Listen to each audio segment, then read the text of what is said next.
Hey, boy, it's a dash getting out of the chamber to set up, isn't it, Keith? Yes, it is. We need to leave all this out here with instructions and let somebody else set it up. So anyway, I'm Paul with Hyperbaric Plus, and we just did a dive. We have a special dive every Thursday at 10 o'clock, and people have a lot of people that have cancer, mold, and Lyme that dive with us, and they get Keith's undivided attention. And others. We have other guests, and then everybody that's in there's got a story of their own that they like to share of success. So I'm Paul with Hyperbaric Plus, and this is Keith Bishop with Prevail Over Cancer.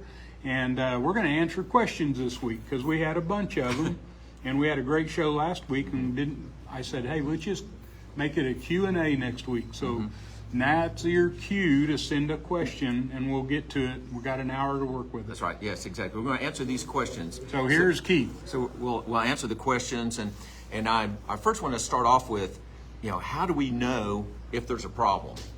And so for those of you that are just tuning in, we're going to be talking about mycotoxins. So by the way, this is Hyperbaric Plus. And we just got finished with a dive, and the purpose of the dive, and like I did a sauna, so today's my trifecta. So I've done my sauna already, detox. I'm doing a dive to help improve my circulation, sauna also for circulation, and then I'm doing exercise. So I'm going to be getting 3 different sessions, a trifecta day in today, and part of that is just natural circulation and detoxing. Now, if you wanted to, we got our red light panels in. About the trifecta, I remember that from years ago when I did try to lose money, so didn't have to work hard on that. So, but yeah, so how do we know, if there's an issue with that? So mycotoxins. So we're going to hand out a sheet, and so I've got a sheet about symptoms, about a mycotoxin symptoms. This is also available on my website, on the blog, and go to prevailovercancer.com and the blog, and then there's been a few weeks ago when I posted this originally, but I put this sheet on there now. You can actually go to the mycotoxin, or you can even do a search on Google or any internet provider and do Prevail Over Cancer blog and mycotoxin, and you'll find the link that goes to this in this page. And then on that page now, I have a symptoms assessment. So, this symptoms assessment, actually, a lot of these problems, a lot of us are going to be able to, check off, yes, this is frequent type of thing. But the purpose of this is to get an idea if our health challenges may be related to mycotoxins, because there are more than just mycotoxins, but usually we have other challenges, like these items mycotoxins do increase the risk. It's not absolute, but it increases the risk of cancers, especially renal cancers or kidney cancers, because the body's actually trying to detox and get rid of these mycotoxins, and then our body has to get rid of those toxins, and those toxins could be damaging to cells. So therefore, the renal cancer, the bladder cancers, but other cancers, I have that listed on that blog post. But I want to go, and I'm not going to go over these symptoms very much because I want to spend time more on answering your questions that you have about mycotoxins primarily. But there's neurological issues, there's respiratory issues, like chronic coughing and congestion, nasal sinus congestion and coughing, something that's irritating the brain, just things aren't working right, in the body. The immune system, frequent infections, fatigue, sensitivities.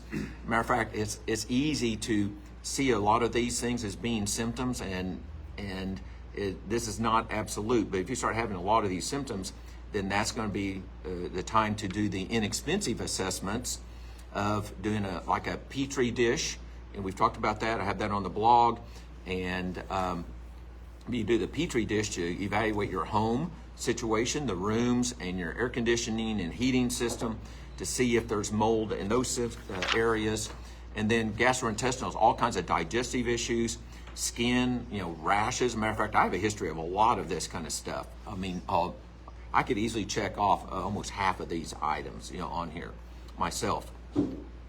And then, but there's also some easy to do testing to get an idea if there's more issues. I have, and we're going to talk a little bit more about this in a little bit, but I'm going to mention it while I'm on this sheet. So there's actually a mycotoxin urine test that will measure those toxic chemicals that are released from mold. So mold, most of you have seen where mold grows on bread. That bread is often kind of a penicillium type derivative toxin. That's what penicillin originally came from. It came from mold that was growing on bread, and they found out that it killed bacteria.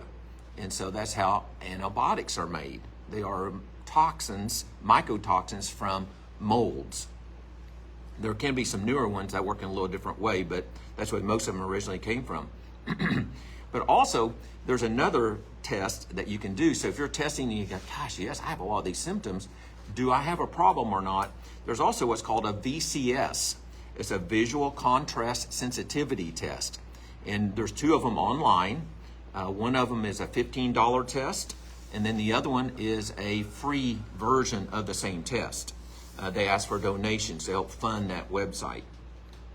So if you're scoring and you can't see good contrast, on this in these sessions, these visual contrast type things, it lets you know that there's actually a neurotoxicity going on. It's not looking at your lungs necessarily, or your gut or your bladder, but it's looking at the brain. And so, matter of fact, some of those contrast tests, it's not just for mold, but there can also be issues about mercury. And they'll actually do some of these contrast tests. They actually take a card and go into the Amazon to the tribes, the people that are natives that are living there, and they do this visual contrast card with them, and can keep track of that person. And they'll go back every few years and keep testing that person, and they use this visual contrast to evaluate their mercury toxicity issues, because they eat the fish that are in the water, and the fish are getting toxic from the mercury, and we have a tendency to accumulate that in our body. So the visual contrast is another inexpensive way to evaluate could mold be an issue. Is that something you can literally print on the internet, go find that visual contrast, or where do you find that test? Yeah, well, they have an online test. Okay. Yeah, it's an online test. So it's actually the computer screen. Computer screen does it. Okay. Right. They do the test. That's right. So along those same lines, Dr. Twyla Wilson does QEEG testing here, and what they're always looking for in that is inflammation on the brain. That's what shows up. I don't know if that's I'm kind of curious how that works. I don't know. I'm gonna talk to her about that. Yeah, exactly. And so, so it has to do actually with the mercury test is actually kind of looking at wavy lines and how our eyes, do with the wavy lines. So check out the mycotoxin, on my website, the mycotoxin symptoms assessment, to check and see. Oh, and so this is a great tool to do the initial. Set this aside, and matter of fact, you can assign points as to how severe the symptoms are, and then set that aside, and then put a reminder on your calendar to go back in 3 months and do that test again to see if you're feeling better. So that's the goal, is to feel better and get more energy and more clarity and get our life back. Keith, a lot of people come in here, they heard that hyperbarics will help detox. That's why they come in here, and they got issues going on and personality differences. Their personality changes. And I probably told this story in here. I had a gal call, and her brother just graduated from one of the big colleges around here. And then all of a sudden, he was at home with OCD so bad that he couldn't leave the house. And I mean, obsessive disorder, compulsive OCD, obsessive compulsive So anyway, disorder. we're talking, and I said, so when did this come on? And she told me, I said, so what was his environment like in the classroom? And she said, what do you mean? He's in the basement at the college. I said, did you ever visit him? She goes, I went down there all the time. And I said, did you smell anything? And she said, oh my gosh, it was like walking into a musty old church, in the basement of a musty old church. Right. She said, that's exactly what it reminded me of. And so it's all of these behavioral changes that, and I've lost track of them. I started bringing this up, and I didn't ever see him again. But he had the classic symptoms of mold. Everything looked like environment. Right. And just from a behavioral change. Right. So pay attention to that. If you know somebody that's recently gone OCD, I mean, if you know someone whose personality has changed in a significantly short amount of time, that's that can be a telltale sign. Definitely. So anyway. I think that's a good point. So it's like a dramatic change. And she said, we've been to all these doctors all over the Midwest, and no one's ever asked that question. And she was really starting to hone in on it, and then I lost track of her. Yes, So. yeah, not addressing the underlying issues and trying that's the issue. We have acute care, at the hospital and doctors, and definitely that's good, but we have to get to the underlying issues. For example, we have another person here, and so a few months ago when he was starting, he could not get into the chamber, and could without some assistance and helping him with his leg, and now he's doing it. Past couple of times now, he's doing it by himself. So it's really neat. And matter of fact, so we got up out of the seat, and I put out my hand to help him to get up.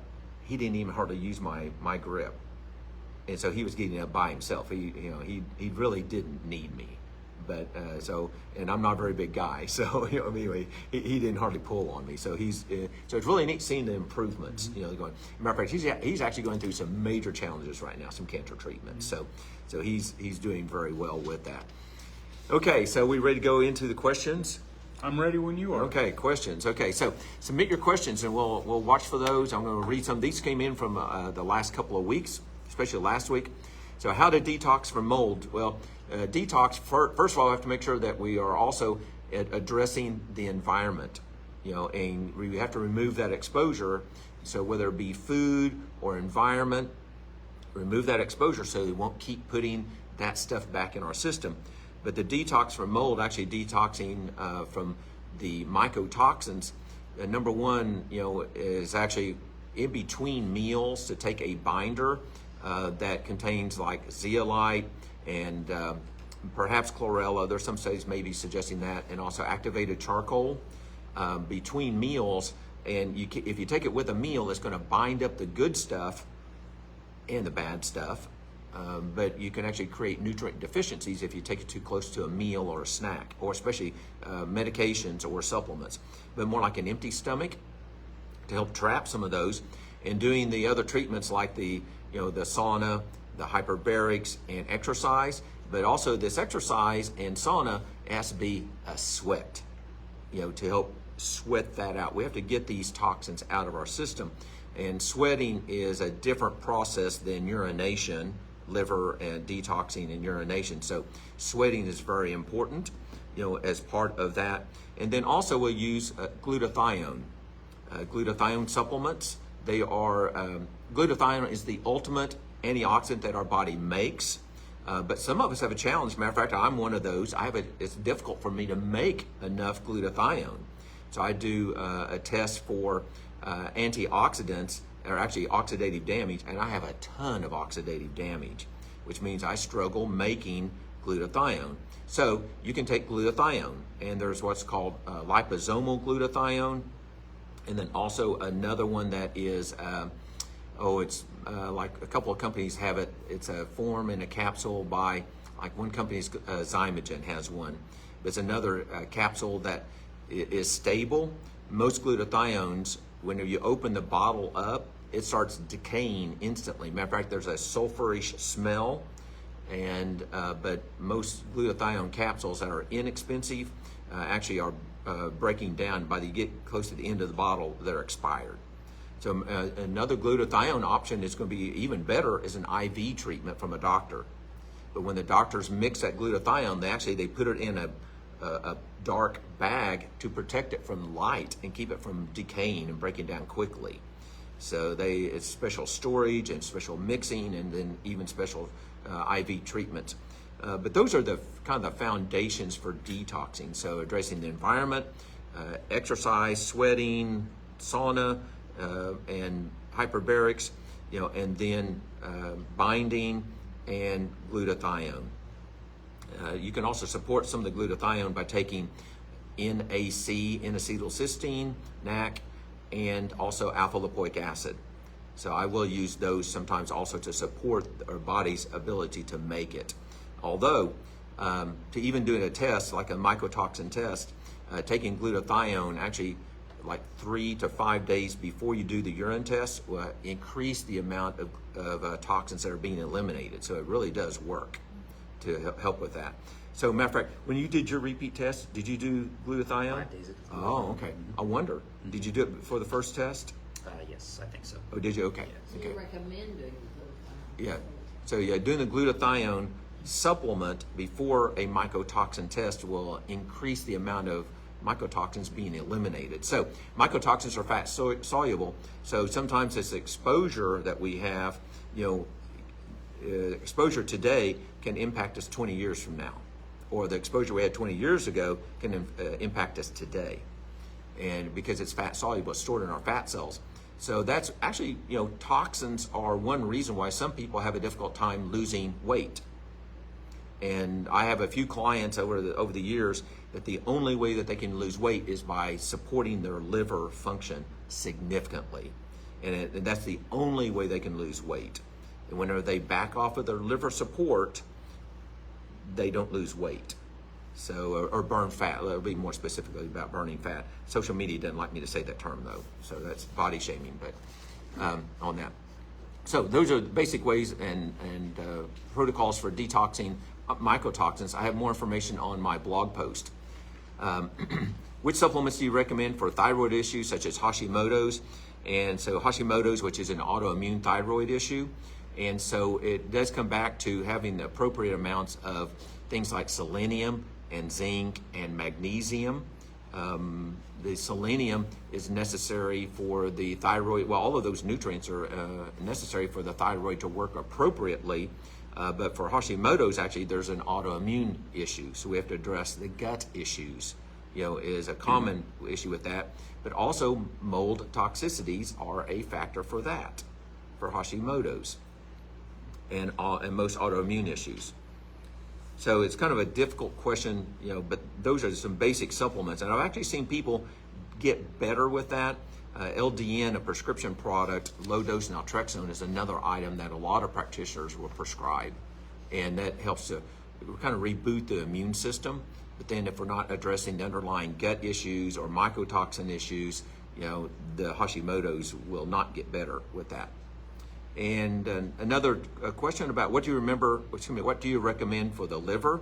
A very broad question. So the liver, the number one issue I see actually with people with liver concerns, liver not functioning right, is actually most of them are not getting enough protein. So we have to be careful about going overboard on protein, but protein provides amino acids that helps the liver to detox. And so it kind of comes back to if a person has a difficult time losing excess fluid retention. That's one of the things I look at is fluid retention. Excess fluid retention means the liver's not working right to detox. We bump up the protein, and now their liver's functioning better. And so my favorite liver support products are actually protein detox drinks that are geared for the liver. What is brand is that? The ones that I've used are there's Zymogen has one, and Numedica, and Designs for Health. So a lot of professional supplement lines have got protein drinks that are geared specifically for liver support. So they call protein detox. Right. Mm-hmm. So and for the liver, also the glutathione, alpha lipoic acid, and NAC, antioxidants that help the liver to work better, to help detox. So actually, that's part of my protocol. Even I noticed that my PSA number, actually dropped when I started taking NAC, and when I stopped the NAC, the PSA went back up. So it's actually helping me to detox actually estrogens and bad chemicals out of my system. So I do take a moderate dose of NAC. Great for the liver. I've actually known people that were, one person in particular, she was on a transplant list for liver transplant, and she started taking liver support, actually milk thistle and NAC, and they took her off of the transplant list because her liver actually got better. So it does make a difference. How much milk does How much milk thistle? It kind of depends on the issue, but if there's a significant issue, it's going to be more like an extract, milk thistle extract, and usually they're going to list one of two things, silymarin or silabun as the active ingredient, but that extract needs to be more like 250 milligrams 2 to 3 times a day. As a matter of fact, milk thistle, for those of you that following my channel, Prevail Over Cancer, milk thistle has a major anti-cancer benefit, helping support the detox, but the chemicals themselves also have anti-cancer ingredients. And let's see, what about the stomach that makes sound unnecessary, plus burps, but you don't feel hungry? So it's hard to say for sure, but a lot of those symptoms are frequent issues of maybe not enough stomach acid. So our stomach makes hydrochloric acid, and when we eat, that acid actually increases, or supposed to increase, turn the food into a liquid so that it empties out within the hour. If you're still burping or belching or feel full, or have indigestion, heartburn, many different types of symptoms like that, 2 hours or longer after you've eaten, or like you go to bed and you're having reflux, you didn't digest your food. Your stomach didn't empty right. You probably are actually low in stomach acid. So a lot of times we'll actually do a challenge of doing betaine HCl with meals and gradually increasing that dosage to find out how many capsules can a person takes. Can they take? So if you can take betaine HCl and take 3 or 4 capsules with a meal and it doesn't create discomfort or burning in your stomach, you're very low in stomach acid and you're not absorbing nutrients. And that will cause burping and belching and reflux and indigestion. So that's often the thing that I do. So I hope that helps answer your question. So you take it until you. Yes. So Dr. Jonathan Wright has why you should, let's see, something along the lines of stomach acid. I can remember Jonathan Wright. Oh, why stomach acid is good for you, I think is maybe the name of his book.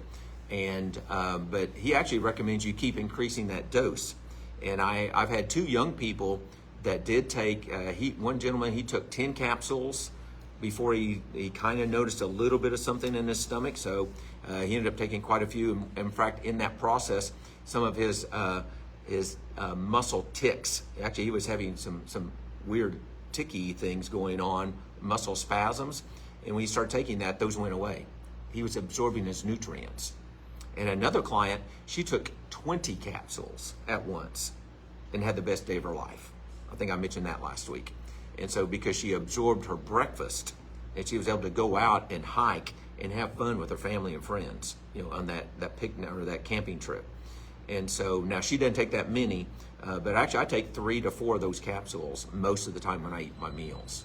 If I don't take them, that increases the odds of me having some reflux 3 or 4 hours later when I'm trying to go to bed. We're saying milk thistle? No, betaine HCl. This is stomach acid. Betaine, yeah, Betaine, and then there's a space, and then the letters HCl. HCl is the chemistry abbreviation for hydrochloric acid. Got it, thank you. Is that Jonathan Wright's brand? No, that's actually just health food store. Doesn't matter. Yeah, it doesn't make a difference on the brand, right? Mm-hmm. And it helps with absorbing nutrients? Yes.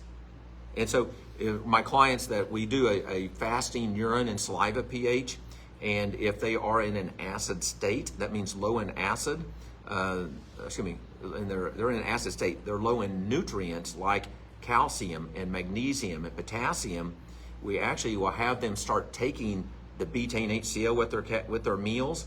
It breaks apart the food, turns it into a liquid, breaks apart the minerals. Now they're not as acidic. And therefore so the acid's actually neutralized. So yes, it sounds weird. Taking the stomach acid pills into the stomach helps us to digest our food so that we're not in an acid state. So I hope that helps a person with the weird sounds in the stomach and not feeling hungry, signs of maybe not enough stomach acid, the food just sitting there. Let's see, many people say a biopsy for cancer is not the right thing. So what should be the first step in identifying cancer? As I know, it's blood tests. So after blood tests, what's the first step? Yeah, so it's a challenge to know what's going on. So that, biopsies, without having a scan, no matter what the procedure is, there's always a risk factor. So whether it be a scan, a biopsy, except for blood tests. And the problem is the blood test may not be, they don't know for sure what it is they're dealing with. So without a biopsy or removing the tumor, we don't know what that is. There are concerns about so if we have a tumor here and we stick a needle in it, and now we puncture that envelope, and then pull that out, that there may be some trailings of some cancer cells. Officially the medical journals state that doesn't happen. And so, but I do know people literally that have had surgeries to remove the cancer, and they said, oh yeah, we were careful. We put that in a baggie, and lifted it out of your body. But then their trail of the future cancer was that trail where they dripped it, the blood dripped as they were taking it out of the body. So biopsies aren't an ideal situation, but sometimes we don't know, about that. That's a tough question. So we had somebody that was close to us here needed to have a biopsy and they wouldn't do it. And they ended up paying cash in Arizona to have the tumor removed because her insurance would not remove the tumor.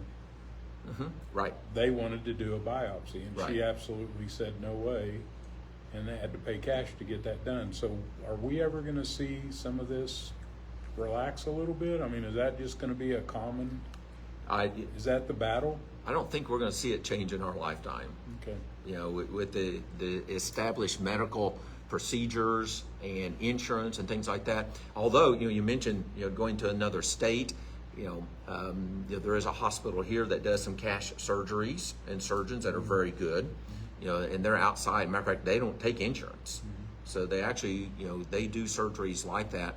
But also, it's sad, but I know people that go to other countries and literally they can fly, stay in a hotel, be treated very well, have a procedure, sometimes just oral dental things done, come back, and it was less money than what it would have been here.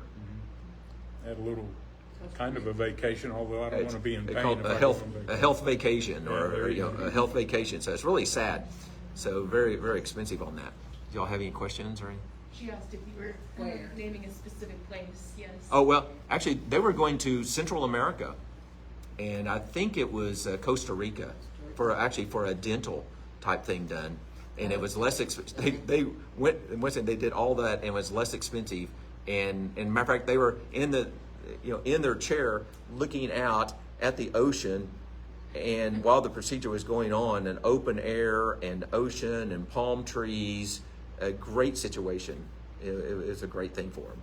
I've had a lot of people have told, I know people that have gone to Thailand and had destination surgeries in Thailand, and it was like it was half price of what they would have done here, and that was with if you want to call it a vacation, that was with travel and hotel, Right. Yes, that's and it right. was still about half price. So I don't know, you're kind of rolling the dice at the same time at some level. It is a challenge, and the biopsy thing, that is not an easy answer on that. So not at all. So what's the best binder for mycotoxins? And so I mentioned that earlier about using activated charcoal and zeolites, and chlorella may help out. There's a lot of supplements that are geared for that, many different brands on an empty stomach.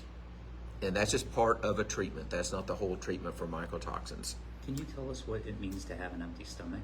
Yeah, okay, good. What does it mean to have an empty stomach?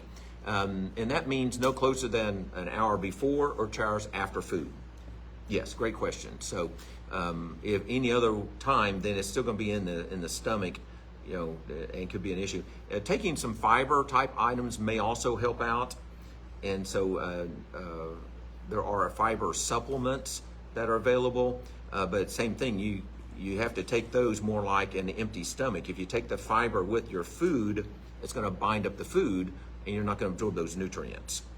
Matter of fact, psyllium fiber, many years ago, back in the 70s when I was in pharmacy school, I was working at a hospital. The pharmacist said, watch this. And so he actually mixed up a psyllium fiber that giving to a patient in a cup, and he let it sit there for a few hours and then turned it upside down, pulled the cup off of it, and it was like Jell-O. And so he was showing me that this is what happens if you think if the medicine was in the middle of that. now is passing through the intestines and not being absorbed. So that was the lesson that he was teaching me about that. So if you eat something that you shouldn't have, that's when you take it. Yeah, so well, and activated charcoal, exactly. And it's used for toxins. Activated charcoal. Taking that, that's a part of a poison control treatment type thing. So the pharmacy I kept that activated charcoal on hand, a bottle or two all the time, as a powder, so they could be mixed, as a slurry and given and taken to help get rid of toxins for overdoses, whether it be humans or pets, about that. So, green tea also could be contaminated with mold, ? So yes, it's possible. And so anything that is kind of ground up ahead of time and stored, in a humid situation. So it depends on humidity in the house. Matter of fact, I was kind of surprised, and I need to calibrate my hygrometer. Is that the right term for that? Yes. I have one, in my house. I need to kind of recalibrate that and make sure that it's correct. But actually, my humidity in my house is like 65%. Anything above 50 is a mold risk in the house. So, and that's, with the air conditioner going. So outside, our humidity in Oklahoma can be 70, 80 or higher, depends on how much rain we've had recently. So green tea could be an issue. And we've mentioned this before, but I do a little test on my teas and coffees, and I actually will brew those and then set them aside, or take the tea leaves and set them aside with a cover on it so it remains damp, and see if it grows mold or not. And so I've had coffees, commercial brands of coffees, turn moldy within the week. The beans that I normally use don't have that problem. The green tea, I've not seen that problem, but every black tea I've ever used, I've seen mold growing by setting that aside. So yes, it's a possibility green tea could be an issue. So storage is very important. Refrigerating slows down that mold growth if there is some mold toxicities. So storing, matter of fact, we actually have two full-size refrigerators, one in the house, one in the garage, a freezer in the garage, and two more chest freezers in my workshop, and for storage. And so trying to keep things as cold as possible, and to help preserve storage on those type things. Let's see, another person said, I had an accident with my leg, need to have a complete hip replacement. However, I'm suffering from a sciatica nerve, which does not come from my back, and now comes from my calf if I do too much. Will hyperbaric help because the pain is very bad? I'm going to shift this. Well, any orthopedic, we have lots of people, I got lots of stories, but yes, typically that's going to help recover. We're mobilizing stem cells. That's the bottom line. That's what's the pressure mobilizes stem cells out of your bone marrow. Stem cells are drawn to inflammation, and so the more stem cells we can get to that inflammation, that just helps in the recovery process. But there's also some other things in here that we do. Synergistic is the word I love. Everything we have in here is synergistic to hyperbarics.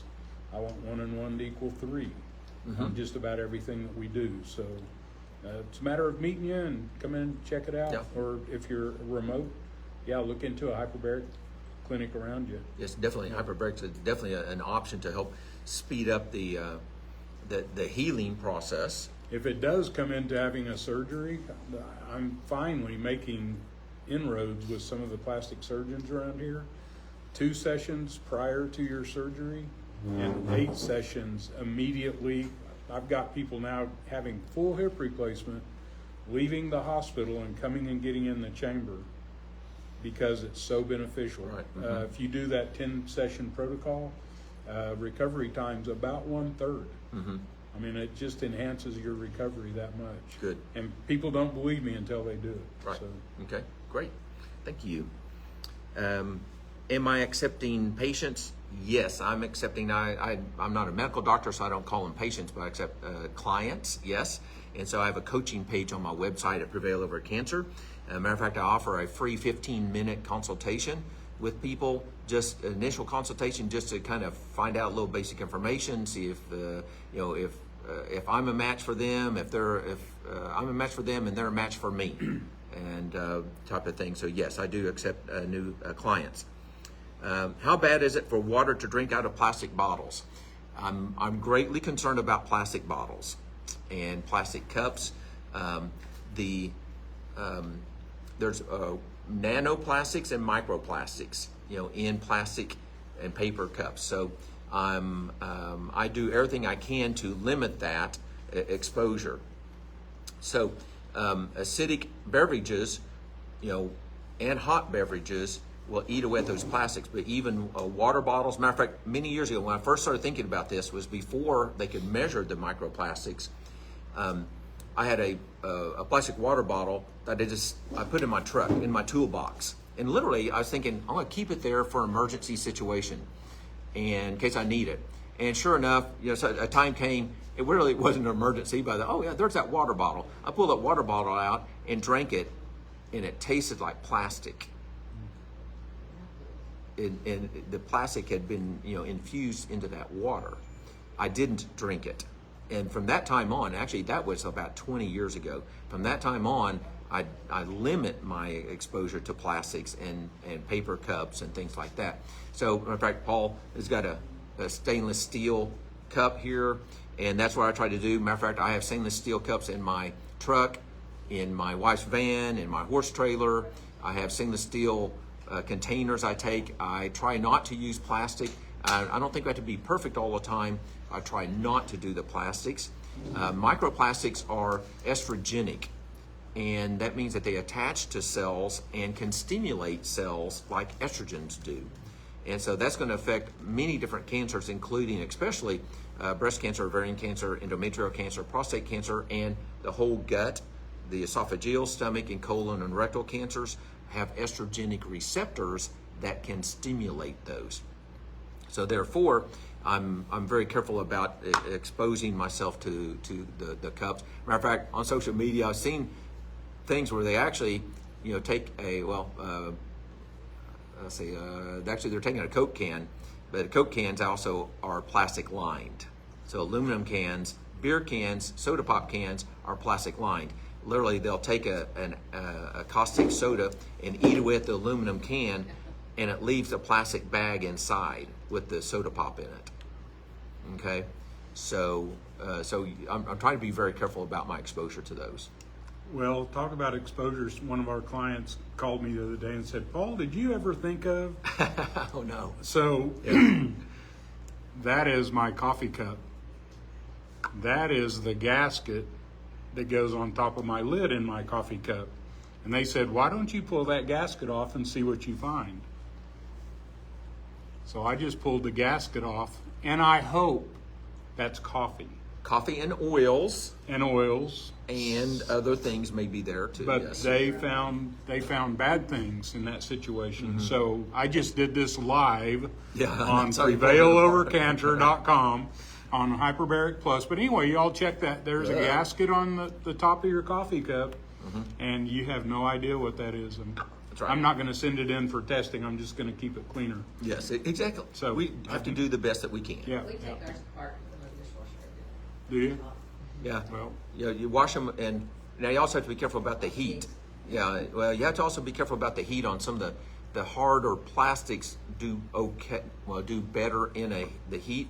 The problem is that the heating element that dries in the dishwasher, will actually break down the rubber gaskets.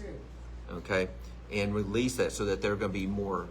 They'll break down faster with other hot beverages or acid drinks and things like that. So I do wash mine and wash them and set them aside and pull the gasket off. Yes. How do you store water? Like if you wanted to have some on hand. Store water. Glass. Yeah. I use glass. Glass is better. Matter of fact, I'm going to. Matter of fact, I love going to like Amazon. Oh, not Amazon. I like to go to Goodwill and walk through, and there's all kinds of glass containers, jars, and all kinds of things. So I'm looking. I don't always buy things, but I'm looking to every once in a while find. Oh wow, look at that! A big glass container, type of thing. So. Yeah, the apple juice that my grandkids drank, when I didn't know better. We bought gallons of apple juice, and I saved every one of those gallon bottles and fill them up with water, and that's what I use to water my vegetable plants because I'm measuring it. So I don't think we have to be perfect either. So short term, doing a water, that could be an option, but we try to go other ways. And so I use filtered. I have reverse osmosis at home, and I do it as I go, with that. So even when I'm going on a trip, I'm taking my own water containers in more like stainless steel, and some of them are actually sealed containers. So literally, when I go on a horse ride, and who knows what's going to happen. I've had nasty falls and things like that, but my water bottles are, all metal containers, for that. So let's see. So yes, plastic bottles I think are a concern, and matter of fact, even glass bottles are safer overall, but some of them actually have some rubber inside them or plastic inside those lids. So, I like to kind of make sure that bottle's sitting upright and not laying it down, exposing it to the plastic that's inside the lids. Is there a recording of this live session? Yes, there are recordings on the Prevail Over Cancer, and Hyperbaric Plus. Prevail Over Cancer is Instagram, and Hyperbaric Plus Facebook. And Right. they end up on Rumble. And then also he's posted on Rumble. Yep. And then what is my website? It is prevailovercancer.com, and then also hyperbaric.plus. Absolutely. So did we get most of the questions answered? I think so. Oh, we got some more. We got some more. Okay. I was going to say, I see all kinds of things going through Yeah. both of those. Okay, let's see here. Let's see. Fuller Quest. I know we've kind of gone on each other's sides. So can we ask questions? So what's your take on fibroids? So fibroids are a kind of like a pre-cancerous type thing. There's hormones involved that are stimulating, hormones and toxins that are stimulating, and literally where the body's making, actually she's talking about uterine fibroids and making these pre-cancerous or non-cancerous tumors that are growing. And so kind of a broad question, but yes, there's definitely some issues about toxins about that.